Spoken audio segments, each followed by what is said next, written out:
চট্টগ্রামের আকাশে এখন শুধুই কান্নার রোল, বাতাসে পোড়া লাশের গন্ধ, স্বজনদের আর্তনাদ আর আহাজারিতে ভারী হয়ে উঠেছে নগরীর চারপাশ।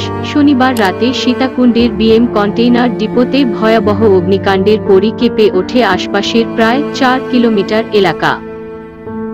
খাবারের জানালার কাঁচ ভেঙে পড়তে থাকে। আগুনের তাপে কেমিক্যাল ভর্তি কন্টেইনার বিস্ফোরিত হয়ে স্প্লিন্টারের মতো চারদিকে ছড়িয়ে পড়ে। শুরুতে নগরবাসী এই কম্পনকে ভূমিকম্প মনে করলেও পরক্ষণেই তারা ডিপোতে বিস্ফোরণে ভয়াবহতার আঁচ পায়।